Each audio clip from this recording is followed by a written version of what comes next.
On the barricades, wearing hard hats and gas masks, the protesters hurled rocks and bricks at riot police. The officers responded with rounds of tear gas.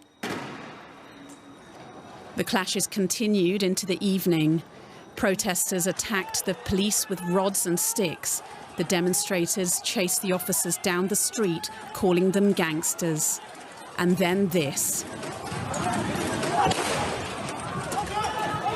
What sounds like a gunshot. A local TV station said its reporters saw a uniformed police officer fire a shot in the air.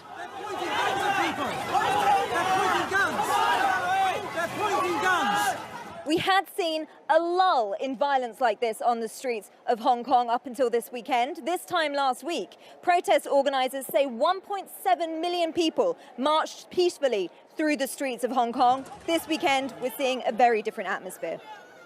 Protesters say they changed tactics because they felt the government was not listening. Before we did a very peaceful protest, but the government does not respond. That's why we go on the street. Then maybe some police think that we blocked the road. That's why the protest fired the tear gas and then just want. Then all of our protests get angry. Yeah. It seems the police are also changing tactics in response. For the first time, water cannons rolled through the streets, threatening to drench the protesters. The police have arrested more than 700 people since protests began in June. More protesters are risking arrest to make their voices heard. LDW's Charlotte Chelsom-Pill is in Hong Kong, where she's been accompanying volunteer medics out helping those injured in the protests.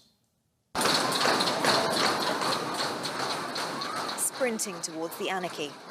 As others run for cover, petrol bombs and tear gas send Kelly and Yasmina darting to action. Another night on the front lines, tending to those in need. Yasmina among those caught off guard, but she's unfazed. Okay.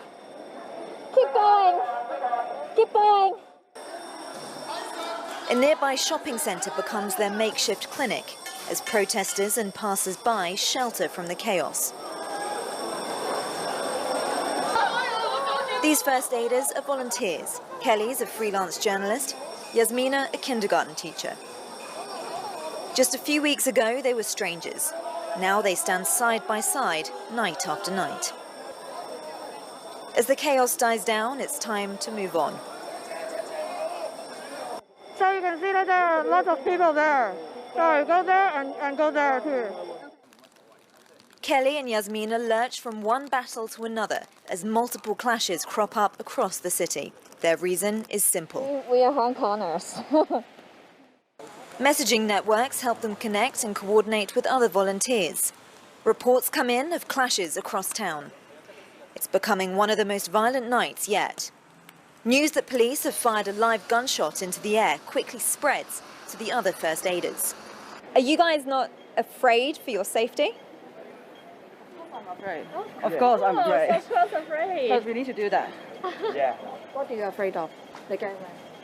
Afraid of die. Afraid of gunshot. Yeah, I'm afraid of I get injured, but we still have to do that. And it's not just bodily harm they risk. By working on the front lines, they also fear arrest. There is a first aider got caught by the police, and there are also social workers get caught. So I'm afraid that if I will get caught too. Tonight they remain safe. In a few hours, Yasmina will be back at school. Her students none the wiser about her weekend on the streets.